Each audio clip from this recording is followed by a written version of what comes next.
دوستوں سے ایک بات اکثر کرتا ہوں، میں کہتا ہوں کہ جتنے درد سے آپ امیر کو اپنی کہانی سناتے ہیں نا، اور جس طرح آپ کے آنسو بات کرنے سے پہلے گر جاتے ہیں کہ غریب ہیں، بچیاں ہیں، کاروبار نہیں، او میرے سنگیو، اس سے آدھے آنسو اپنے رب کی بارگاہ میں بکھیرو، اس کے حضور عرض گزار ہو جاؤ، اس سے طلب کرو۔ ایک وقت انسان پر زندگی میں ایسا آتا ہے کہ اسے یوں محسوس ہوتا ہے کہ میرا سایہ بھی ذرا سا پیچھے ہٹ گیا ہے، اسے یوں لگتا ہے کہ میں کسی سہارے پہ ہاتھ ڈالتا ہوں تو وہ بھاگ جاتا ہے مجھ سے، لیکن مالک کی بارگاہ ایسی عظیم بارگاہ ہے، رب رسول کے آستانے اتنے بڑے ہیں کہ آپ جب وہاں کشکول طلب دراز کرتے ہیں تو جھولی پھیلانے میں دیر لگتی ہے، ان کو بھرنے میں تو کوئی دیر نہیں لگتی۔ ہم نے اپنا سوچ کا قبلہ ہی دنیا کو بنا لیا ہے۔ یہ جو اللہ والوں کی مدد ہے یہ تو اللہ ہی کی مدد ہے، لیکن یہ جو سیٹھوں کی طرف توجہ کرنا، نوابوں کی طرف توجہ کرنا، دنیا داروں کی طرف توجہ کرنا اور اپنا مزاج اس طرح کا بنا لینا، یارو گردن کو جھکا دیتا ہے خیرات کا پتھر، جہاں میں مانگنے والوں کے سر کبھی اونچے نہیں ہوتے۔ اور اقبال کہتے ہیں غیرت ہے بڑی چیز جہان تگ و دو میں، پہناتی ہے یہ فقر کو تاج سردارا۔ میں عرض کروں گا کہ اپنی آپ جب توجہ کا قبلہ اللہ رسول کو بنائیں گے تو رب فرماتے ہیں وَيَرْزُقْهُ مِنْ حَيْثُ لَا يَحْتَسِبُ، میں نہ تجھے وہاں سے رزق دوں گا جہاں سے کبھی تیرا گمان بھی نہیں گیا ہوگا کہ یہاں سے بھی مل سکتا ہے، تو نے سوچا بھی نہیں ہوگا۔ بخاری شریف میں حدیث ہے، حضرت جابر ابن عبداللہ فرماتے ہیں نبی پاک صلی اللہ علیہ وسلم نے 300 لوگوں کا ایک لشکر روانہ کیا کسی مہم کے لیے، کسی جہاد کے لیے۔ حضرت ابو عبیدہ بن جراح رضی اللہ تعالیٰ عنہ امیر لشکر تھے۔ فرماتے ہیں غربت اتنی زیادہ تھی، بھوک اتنی زیادہ تھی کہ ایک ایک کھجور دن میں ایک وقت کھانے کو ملتی تھی، اور کچھ دن ایسے آئے کہ اب کھجور بھی نہیں مل رہی۔ فرماتے ہیں اتنی زیادہ بھوک لگی مجاہدین کو 300 بندہ پتے کھا کے گزارا ہونے لگے، یہ بخاری میں موجود ہے۔ آپ فرماتے ہیں کہ دریا کے کنارے ہمارا پڑاؤ تھا، ٹھہراؤ تھا، جب بھوک سے نڈھال ہو گئے نا، وَيَرْزُقْهُ مِنْ حَيْثُ لَا يَحْتَسِبُ، اللہ وہاں سے روزی دیتا ہے، گمان بھی نہیں ہوتا۔ فرماتے ہیں ایک مچھلی اللہ تعالیٰ نے دریا کے کنارے بھیجی، فرماتے ہیں وہ تھی تو مچھلی پر پہاڑ جتنی تھی۔ بخاری میں لفظ ہیں، حضرت جابر ابن عبداللہ رضی اللہ تعالیٰ عنہ فرماتے ہیں 300 آدمی 18 دن تک اس مچھلی کو کھاتے رہے، مچھلی ختم ہی نہیں ہوئی۔ مچھلیاں نہیں، مچھلی کہتے ہیں 18 دن 300 بندہ کھاتا رہا، مچھلی ختم ہی نہیں ہوئی۔ اور فرماتے ہیں کہ اس کی ہڈی نکال کے، کانٹا کہیں گے آپ اپنی زبان میں، کہتے ہیں وہ نکال کے نا تو اس کو کھڑا کیا نا جب، تو اونٹ کجاوے سمیت اس کے بیچ سے گزر جاتا تھا، 2 اس کے کانٹے جوڑے۔ فرماتے ہیں وہ اس کا گوشت ہم کھاتے تھے اور اس کی چربی بطور تیل کے ہم جسموں پہ ملتے تھے، بیماروں کو اس سے سکون آتا تھا، تندرستی شفا ہوتی تھی۔ فرماتے ہیں ہم کھایا بھی ہم نے، اور کچھ لے کے ہم مدینے بھی گئے، اور قربان جائیں نبی پاک نے بھی اس میں سے کھایا۔ ہم نے عرض کی حضور یہ معمہ کیا ہے، یہ ماجرا کیا ہے؟ تو محبوب نے فرمایا تمہارے پاس غذا نہیں تھی، رب نے تمہارے لیے بندوبست کیا ہے، اللہ نے تمہیں دیا ہے۔ مکان شروع کر لیا ایک صاحب نے، وہ مکان بنانے لگے، آپ وہ حساب لگا رہے ہیں، کہتے ہیں میرے پاس اتنے پیسے ہیں، اتنے میں نے فلانے دوست سے کہنا ہے اس نے دے دینے، اتنے فلانے رشتہ دار سے کہنا ہے اس نے دے دینے، اتنے فلانے سے کہنا ہے اس نے دے دینے۔ یہ ساری کاپی بنا کے مکان شروع کر لیا۔ جو روز کہتا تھا نا کوئی حکم ہو جاتے 10 سب سے پہلے اس کو کہا میاں پیسے چاہیے دن، وہ کہندا ہو کل ہی منڈا ٹوریا ہے، کدے تو پرسوں 10 داتے لب جانے سن۔ میں آپ کو اپنے تجربے کی بات بتا رہا ہوں۔ یہ لوگوں کا خیال ہوتا ہے نا کہ آپ سٹارٹ کریں فلانا کام، ہم آپ کے ساتھ ہیں، اللہ کا ہی کوئی نظام ہے، وہ بالکل بھی نہیں ساتھ ہوتے۔ لیکن ایسا نہیں ہے کہ کوئی ساتھ نہیں ہوتا، اللہ تعالیٰ بڑے اسباب پیدا کرتا ہے، وہاں سے دیتا ہے جہاں سے گمان بھی۔ ہمارا یہ ذہن بن جاتا ہے ہم ساری اپنے حساب سے چلتے ہیں، اتنے رشتہ داروں سے، اتنے کون آپ کے ساتھ چلے گا، سوال ہی نہیں پیدا ہوتا۔ یہ سارے کام چھوڑ کے سب سے پہلے 2 رکعتیں پڑھو، اپنے رب کی بارگاہ میں، رسول کائنات کی بارگاہ میں گزارشات اور استغاثے پیش کرو، وہاں سے خیر طلب کرو۔ دنیا دار کیا دیں گے، کیا دے سکتے ہیں، کیا حیثیت ہوتی ہے کسی؟ اللہ کہتا ہے وہاں سے دوں گا۔ تو جو اللہ مال دے وہ لینا چاہیے کہ رشتہ داروں کا مال دیکھنا چاہیے؟ جو اللہ دے وہ لینا چاہیے کہ سیٹھوں نوابوں کی جیبیں دیکھنی چاہیے؟ جو اللہ دے وہ قبول کرنا چاہیے یا دیکھنا چاہیے کون سا آدمی کہاں پہنچ گیا؟ چھوڑو، اپنی مٹی پہ چلنے کا سلیقہ سیکھو۔ کسی کے سنگ مرمر پہ چلو گے تو پھسل جاؤ گے، پھسل جا۔ اس پر ایک اور بات عرض کر دوں، صحیح بخاری سے، مسلم سے ایک اور بات۔ کچھ چیزیں ایسی ہیں جن سے اللہ کی مدد آتی ہے، مدد ملتی ہے۔ ایک چیز ان میں سے ایسی ہے جس سے بہت مدد نازل ہوتی ہے، وہ ہے کہ جب رب آپ کو دے نا تو پھر آپ بھی اس کے رستے میں دیں، پھر مدد آتی ہے، پھر اور آتا ہے۔ بخاری مسلم میں حدیث ہے، یہ زیادہ ہی توجہ طلب امر ہے، اس پر آپ غور کریں گے۔ حضرت ابو ہریرہ فرماتے ہیں کہ نبی پاک علیہ السلام نے فرمایا ایک شخص نے بادلوں کے اندر سے آواز سنی کہ فلاں آدمی کا کھیت اور باغ خشک ہو گیا ہے، وہاں برسو اور اس کے کھیت کو سیراب کرو۔ وہ بڑا حیران ہوا کہ بادل سے آواز آ رہی۔ پھر اس نے دیکھا کہ ایک پہاڑی پر بارش ہوئی، وہ بادل وہاں برسا، پھر نالیوں سے ہوتا ہوا پانی ایک طرف چلا۔ تو جس نے آواز سنی تھی، حضور بیان کر رہے ہیں، وہ بھی پیچھے پیچھے چلا کہ پانی کدھر جا رہا ہے۔ اس نے جا کے دیکھا کہ ایک مقام پہ ایک باغ کو وہ پانی لگ رہا ہے اور ایک آدمی وہ پانی لگا رہا ہے۔ اس نے اس سے پوچھا تیرا نام کیا ہے؟ اس نے کہا کیوں؟ کہنے لگا بتا نا۔ اس نے نام بتایا تو کہنے لگا یہی تو وہ نام ہے جو میں نے بادلوں کے اندر سے سنا ہے کہ فلاں کے کھیت کو پانی دے دو۔ اس نے کہا یار تو کیا عمل کرتا ہے کہ اسپیشل تیرے لیے بارش برسے؟ یہ بخاری پڑھ رہا ہوں، سیاستہ سے حدیث عرض کر رہا ہوں۔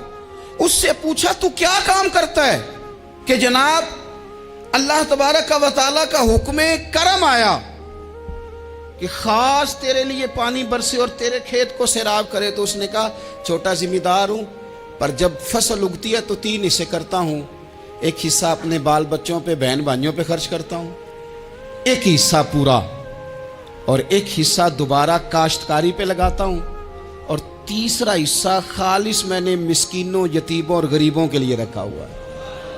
وہ جو تیسرا حصہ، اللہ کرے آپ سمجھیں، وہ رب کے بندوں پہ تیسرا حصہ خرچ کرتا ہے نا، تو کریم مالک نے فرمایا جہاں سے غریب کا حصہ جاتا ہے وہ کھیت خشک نہیں رہنا چاہیے، وہ جہاں سے مسکین روٹی کھاتے ہیں وہ خشک نہ رہے، جہاں سے یتیموں کو کچھ آتا ہے کہیں اس کی فصل رہ نہ جائے۔ میں اور آپ بھی اگر اپنے مال میں مسکینوں، یتیموں، غریبوں کے حصے رکھ لیں گے تو فصلیں خشک نہیں رہیں گی، ان کے اندر تازگی آئے گی، نور آئے گا، کرم آئے گا، خاص کر خدا کی رحمت برسے گی۔ مدد اللہ سے چاہیں، اپنی توجہات کا مرکز رب رسول کی ذات کو بنائیں، پھر آپ محسوس کریں گے کہ بڑی جلدی اللہ تعالیٰ کی مدد آنے لگی ہے۔ کبھی آپ صرف کہہ دیں نا میرا رب میرے ساتھ ہے، اس لفظ میں اتنی طاقت ہے کہ دشمن ویسے زہر ہو جاتا ہے۔ زندگی میں کسی سے بھی لڑائی ہو، اچھی طرح سوچ لیں کہ اللہ اس طرف ہے یا اس طرف ہے۔ اگر آپ زیادتی پہ ہیں تو پھر رب مظلوم کی جانب ہے۔ اگر اللہ کی مدد آپ کے ساتھ ہے تو دنیا کی کوئی طاقت آپ کو گرا نہیں سکتی، اور اگر آپ مظلوم کے مقابلے میں ظالم بن کے آپ کھڑے ہو گئے ہیں اور آپ نے رویہ وہ اختیار کیا ہے کہ جس میں مدد نہیں آئے گی، تو پھر یاد رکھ لیں کہ آپ کوئی بھی ہیں، کہاں بھی ہیں، آپ کمزور ہیں۔ طاقتور تھے ابتدائے اسلام میں، ظاہری طاقت تھی کفار مکہ کے پاس، وہ ڈنڈوں سے مارتے تھے غریبوں کو، ان کے ہاتھوں میں ڈنڈے تھے، پر خدائی طاقت ان مظلوموں کے ساتھ تھی۔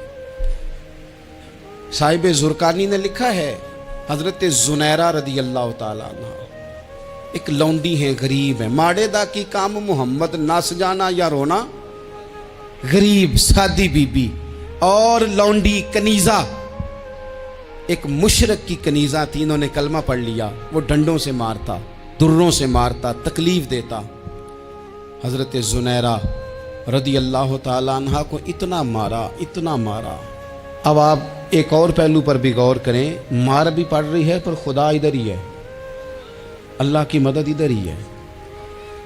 رب کہتا ہے کہ پہلے تو صبر کرنا، ان اللہ مع الصابرین، تو صبر کرے گا تو پھر رب کی معیت ملے گی،